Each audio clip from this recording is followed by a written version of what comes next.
Hey YouTube, Fallout here, and we just got hit with a mammoth TWID from Bungie about D2, everything coming in Revenant, and just a lot of information. I read through the TWID live on Twitch. It took about an hour and a half. So if you want to watch the full TWID read, the full thing, all the details, everything, please watch my VOD from the Twitch stream today. I guess I'll link it down in the pinned comment. That could be a thing for people who want to watch the full thing. Otherwise, we are going to do an extremely brief summary. I'm going to try and keep it brief. If I read everything, it's literally going to be over an hour long. But you can read the TWID if you want. I'll try to kind of hit the key points in today's video. So here we go. Starting off with the artifact. Now, if you watched the Bungie live stream on Tuesday where they had the developers on, we did get to see most of the artifact. I put up a video on YouTube going over the artifact in detail every time they hovered over a perk. There were really only 2 perks that we didn't know about on the artifact. So those I'll read right now. We have Brain Freeze. Frozen combatants become surrounded by chilling fog, which slows everybody that isn't already slowed.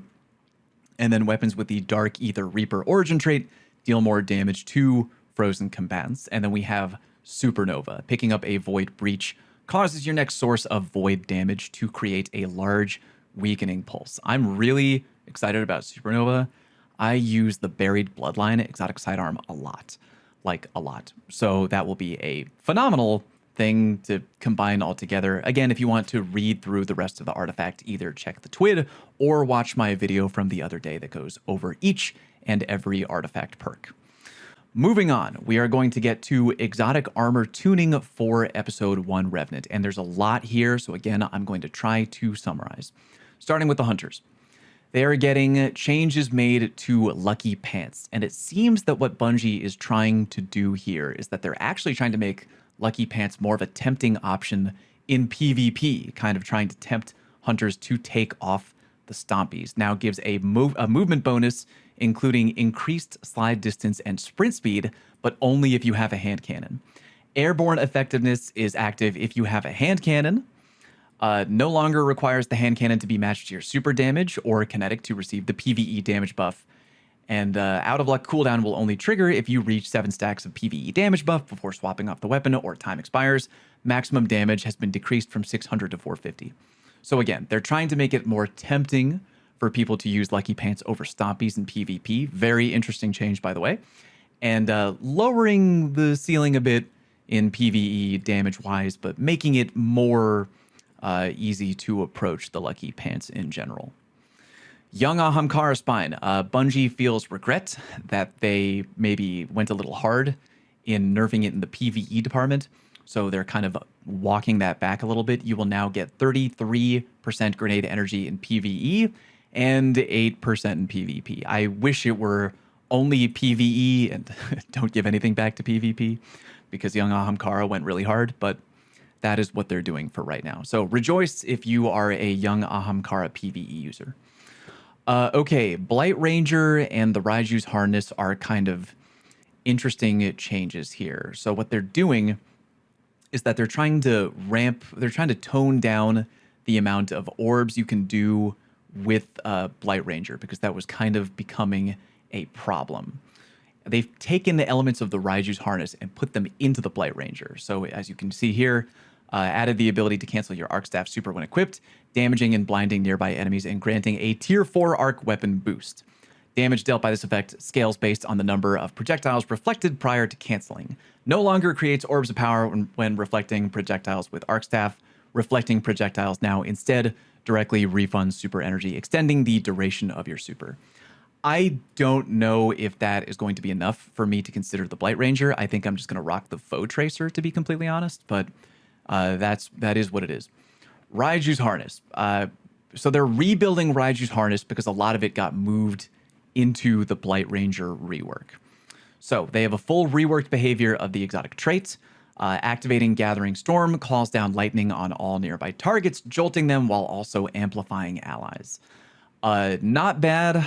Again, I think I would rather probably just use Gathering Storm Foe Tracer if I'm going to go Arc Hunter or what have you, but it is what it is, right? Moving on to Spirit of the Syntho, which I think many of us saw probably coming. Prismatic Hunters have a lot of punch you and like punches so hard that you can basically fight God, right? So they're tuning down Syntho, Spirit of the Syntho, a little bit for Prismatic Hunter. Reduce the melee damage bonus provided when both Bionic Enhancement and Stylish Executioner are active by 50%. Moving on to Titan, they have a significant change for the Icefall Mantle. Chat, give me your thoughts on this. How excited are you? How afraid are you for PvP, scale of 1 to 10? Because the old Icefall Mantle, if you remember, you activate your Titan Barricade, you get kind of like an overshield, but you can't run or jump. And that was kind of fun on paper, but nobody really used it. So they're completely reworking it. What happens now is you pop your Titan Barricade, and you gain Frost Armor. And they are removing the penalty where you won't be able to sprint or jump. So basically, pop it, boom, you can still run around, you can jump around, you get Frost Armor. You also heal. I mean, like, it's a very interesting change. I'm slightly worried about how hard it's going to pop off in PvP. Because, I mean, on-demand Frost Armor is nothing really to sneeze at, but there's no longer a stasis weapon damage bonus. So maybe it won't be that bad, but a very interesting change for sure. Cadmus Ridge, Lance Cap. So giving that exotic a little bit more love. You no longer need to have a stasis weapon equipped in order to reap the benefit. You just get final blows or rapid precision hits, and boom, you get a Diamond Lance from behind the barricade, right? And directly hitting any powerful combatant with the Diamond Lance will create 3 stasis crystals. Previously, only bosses and vehicles would create that. GG. Ursa Furiosa and Spirit of the Bear. Increased maximum super energy gain for Unbreakable in PvE from 15 to 20%, and fixed an issue where you were gaining more super from Unbreakable in PvP than intended. That's fine for me.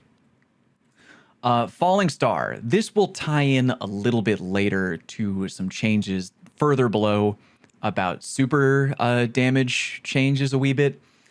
They want to basically make the Curious of the Falling Star exotic for the Titan feel less mandatory. Because if you're running Thunder Crash, odds are you're probably running Falling Star because it really, beefs up the Thunder Crash. So here's what they're doing. Melee final blows while amplified will give you super energy. Reduce the base damage bonus from Thunder Crash from 2 to 1.5 times. Now, if you're reading that as a nerf, again, don't panic because the end result, basically they're raising how good base Thunder Crash is. They're raising the strength of base Thunder Crash. So even though they're lowering the output of Falling Star, it's going to be the same. So the Falling Star Thunder Crash total damage is not being harmed. This keeps the overall damage similar and replace the overshield after impact with DR, 50% PvE, 10% PvP. Peacekeepers, fear not, because they're not buffing it for PvP, they are buffing it for PvE. So this is actually kind of a wild change that I want you to keep in mind for later when we get to the Huckleberry. Dealing damage to combatants with an SMG increases SMG damage for a short time, maximum of 20 stacks, 100% bonus damage cap. So if you are using an SMG in PvE with Titan, you put on the Peacekeepers and you can get up to a basic double damage boost, which is quite wild. Mask of the Quiet One, straight up beautiful buff. Rapid final blows and final blows while at critical health will grant Devour. You do need Avoid Super, but I mean, not a big deal. That is actually quite a major glow up for Mask of the Quiet One. I'm a big fan of Devour as a Warlock player, so I'm going to break that out of the vault. Stoicism. Okay, here we have a couple changes for Titan that you might enjoy. Activating Thruster. They're all focused around Thruster. So if you have Spirit of the Horn, it'll now work with Thruster. You leave a ball of solar energy behind as opposed to the wave of fire that shoots out if you drop a barricade on the ground.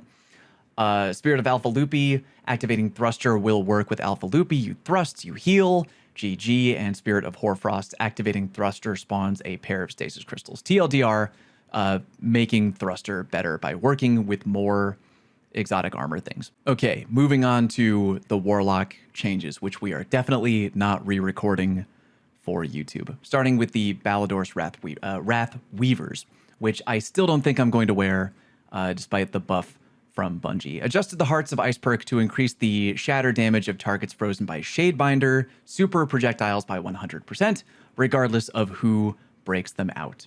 Added granting Frost armor to your allies with Frost Pulse or Winter's Wrath grants you super energy, ranges in potency based on how many allies it is granted to. I really don't think that I'm going to wear that, even with that buff. It just sounds kind of mid to me, but I'm me and you are you. Moving on, Skull of Dire Ahamkara. Weapon defeats while Devour is active grant super energy, ranging from 1 to 4.5%, depending on the type of enemy that you shoot and kill. An interesting change. Skull of Dire Ahamkara has needed extra love for a while. I think it'll be interesting. I don't know if it'll be my new go-to because you already gain super energy relatively quickly in PvE. That being said, I do use the Buried Bloodline a lot and could be beneficial. We will see, but we will see. Nox, have a good time in your meeting. And moving on to Sanguine Alchemy, which we are having a little bit of discussion about in the Twitch chat right now. So they are making it more in line with the Hunter Knucklehead Radar type deal. So targets now marks your targets that you damage while standing in a rift. You deal 10% extra damage from any source against marked targets. Now provides a surge ×4 to weapons that match your super damage. I don't know if this will completely dethrone the top shelf Warlock Exotics for PvP, which is what they're building it for. Don't think it'll overthrow Transversives or Ophidian aspect, right? But it will be interesting. The thing we were arguing about in the Twitch chat is that the writing is kind of vague in terms of if you're in a rift and you shoot someone to activate the 5-second timer, does the 5-second timer persist if you leave the rift? So if I shoot you in a rift to activate the 5-second timer, I leave the rift. Does the timer vanish the second that I leave the rift, or do I maintain the timer when I leave the rift? We're not quite sure. If it stays with you when you leave the rift, it will be quite strong for sure. If it doesn't, it'll still be strong, but, you know, harder to use. So we'll see. Keep that in mind. Put a pin in that for later. Let me know down in the comment section how you feel. It will work based on the verbiage provided by Bungie. Verity's Brow and Spirit of Verity, which is an exotic I already like using.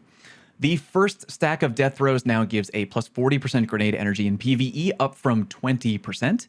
Each additional stack now gives 15% extra grenade damage, up to a maximum of 100% at 5 stacks.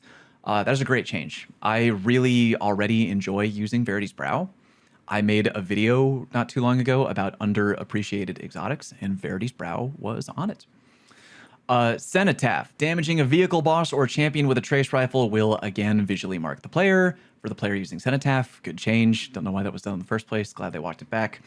Osmio. Reduced the increased seeker distance and speed by 50%. Good.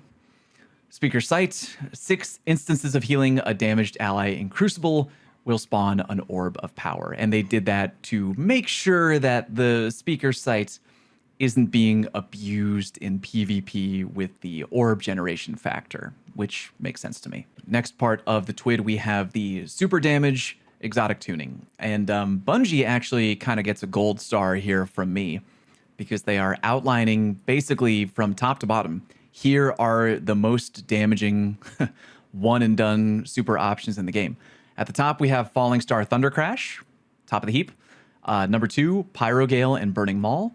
Then we have Spirit of Star Eater and Nova Bomb. Then we have Spirit of Star Eater and Twilight Arsenal, the Titan Axe Chucker thing. We have Spirit of the Star Eater and Needle Storm. And here we have, this is a, pretty sure this is a typo because they wrote, I think this is supposed to be regular Star Eater and Gathering Storm, right? I think the first time we read through this TWID, it was Spirit of the Star Eater and Gathering Storm, which we said was a mistake because that implies that Gathering Storm is on Prismatic when it's not. and I think they changed the wrong thing. I think they changed, it's supposed to be not Spirit of the Star Eater, it's supposed to be regular Star Eater with Gathering Storm, unless they're saying that a roaming super is now on the same level of damage as a one and done super, which doesn't make sense because Storm's Edge is not a one and done super. Gathering Storm is. I'm assuming this is supposed to mean Gathering Storm, regular Star Eater, not Spirit and Storm's Edge. We'll confirm with that later. But and then at the bottom, we have Nighthawk, Golden Gun, which is getting lowered just a little bit. And if you're a hunter and you're mad that Golden Gun is at the bottom, like, you know, I get it. But it makes sense to me why Falling Star Thunder Crash is at the top, because the Titan has to use Thunder Crash. They go all the way over there. They hit the boss. Then they have to run all the way back to where they were doing DPS with their group. Whereas Golden Gun is just a pew and then, you know, one and done. You think it actually means what he says? DMG said Spirit of the Star with an Arc Super. Okay, if that's what it means, then that is what it means. But take note that Storm's Edge is a roaming super. And out of every other super we have here, these are all one-shot supers, which they mentioned out here.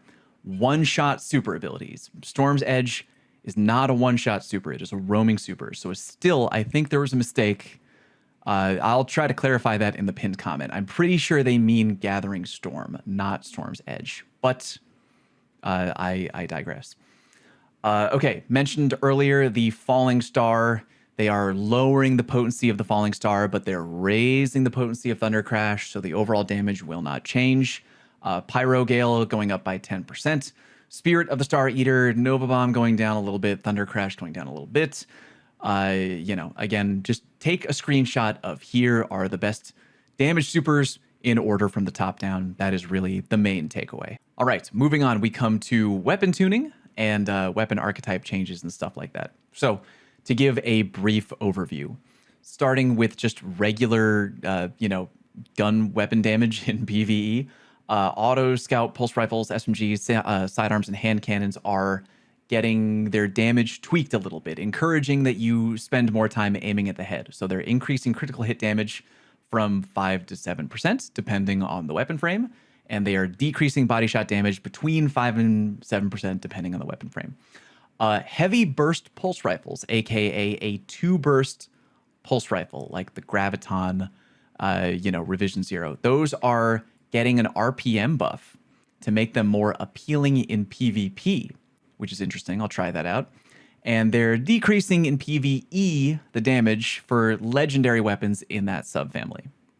Graviton Lance and Revision 0 are getting reduced by only 8% because they're exotic. Snipers are currently going through kind of like an identity crisis in D2.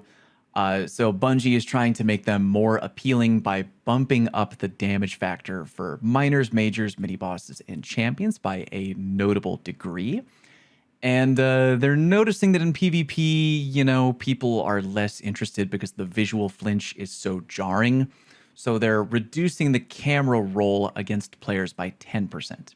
And the flinch in PvE from combatants by 50%. So they're hoping that with these changes, they'll be much more appealing in PvE and slightly easier to use in PvP. Glaives had some kind of a weird issue where perks that changed the magazine size could display an incorrect value. So that is getting changed. Shotguns are, you know, struggling to find their identity where everybody's using the Indebted Kindness rocket sidearm, right? So minimum damage after fall off has been increased from 0 to 40% for damage against AI only. So that won't happen in PvP. TLDR, they're trying to make shotguns more appealing in PvE. I think that's a quality change.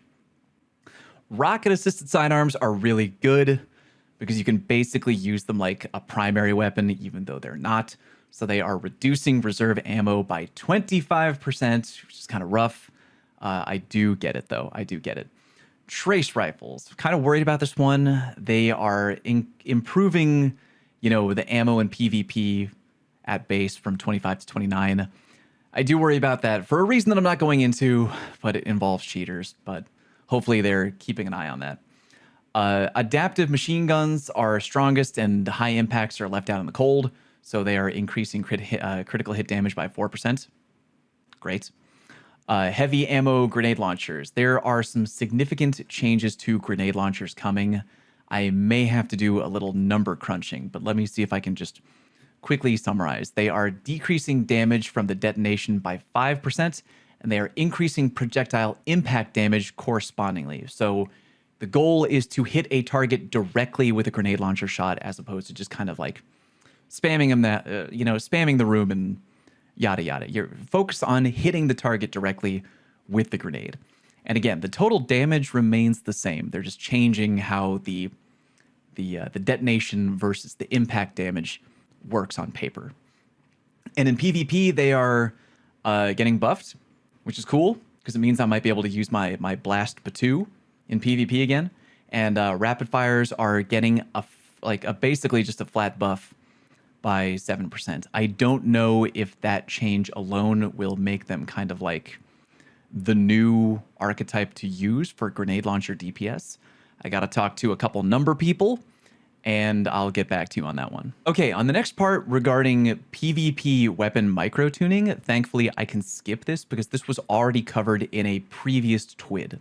So if you want to refresh yourself on these numbers, by all means, but we are going to move ahead to exotic weapons. Okay, moving on to exotic weapons. I'm going to keep this very short.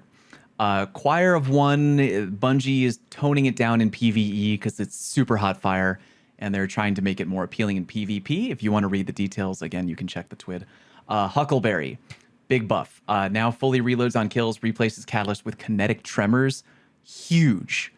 Pair that together with Peacekeeper's Day 1 if you're a Titan player. That will be super hot fire. Again, I'll let you read through the details on your own if you're curious, but there are buffs coming to Teraba, Symmetry, Duality for PvE, Bad Juju, which I don't really like Bad Juju, but I'll try it out. Exdirus, aka the Hive Boomer grenade launcher, which is interesting. Fighting Lion getting volatile, as mentioned by Chris Proctor on the Tuesday dev stream. Prospector getting a complete rework, seems very interesting. I can't wait to try that out. And we have the Chaperone, which is getting a buff for PvE, but it's getting a stability buff, which should also help it in PvP. And finally, Lumina is being updated to work a little bit closer to the support to auto rifle healing frame. For weapon perks, again, I'm going to keep this short because we are already going long on the recap. Slice now works correctly in PvP. It wasn't before. Slideways was not working, it can now be refreshed the same way like Slide Shot, which is great, by the way. Alloy Mag only worked if you were completely dry on the mag. Now you get that reload speed buff if the mag is near empty. Here's the two you're probably going to hear the most about from the community. Auto-loading holster and reconstruction, two perks which have been good in PvE, extremely good for a really long time. They're both getting nerfed. So I'm going to have some discussions with some people. This is going to definitely affect current meta DPS. More on these two perks later, but know that going into Revenant, that auto-loading holster and reconstruction are changing. They are taking longer to activate now. Master of Arms is getting a buff, which looks quite good. Dawning Origin, which is from the Dawning, who cares? And the perks, the Iron Banner unique perks, are getting their penalties kind of reduced. Overall, a buff.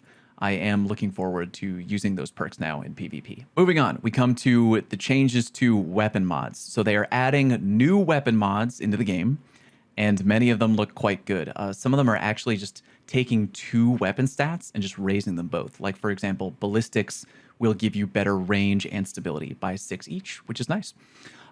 Some mods to call attention to. Anti-flinch is going to be huge in PvP. Ammo finder enhancement for both special and heavy. And being able to change your zoom by either raising or lowering your zoom by a value of either 2 or 1, depending on the weapon type. Huge. There's a lot of weapons I'm going to go and fiddle with based on those new mods. I really am looking forward to that change.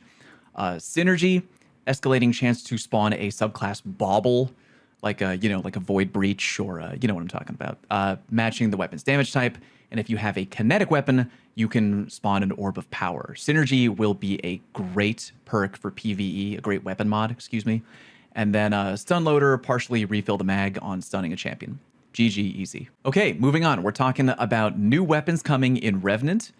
Bungie flat out tells you, hey, here are the new weapons coming in Revenant. I'm not going to go through each one individually, but if you want to, you can, again, just open the TWID and read each perk. They give us almost every perk. There's 2 or 3 redacted perks that I think have actually been leaked from the recent Bungie summit. Not leaked, not necessarily leaked, because they went there to record footage and the NDA lifted. So I'm not sure why they didn't put these redacted into the video, but oh well.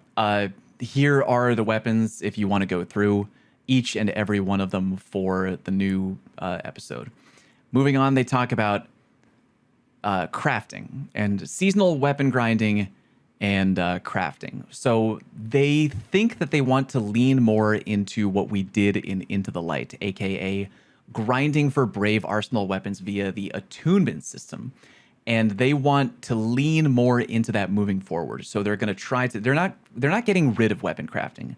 It's sticking around. It's going to have its purpose. But moving forward, they're going to move more into the weapon attunement system and see how that goes overall. Okay, moving on. Reprised Garden of Salvation raid weapons. Awesome. Huge. Huge. They are letting us know, hey, better versions of these weapons, or maybe not better, but more updated versions of these weapons. And if you go back in to visit Hawthorne at the tower, she will offer you a quest that grants a deep sight version of a weapon every week. And if you want to see what is being added to the pool for these new refreshed Garden of Salvation weapons, they're right there. Go ahead and take a look. I will definitely be going for some of these. They look pretty good. Moving on. More weapons that are returning. The Fair Judgment, Return of the Anonymous Autumn. Got the Deadlock for competitive, Wicked Sister Vanguard ops, a brand new glaive, first ever glaive for the kinetic slot, going to be able to get farmed in the Nightfall.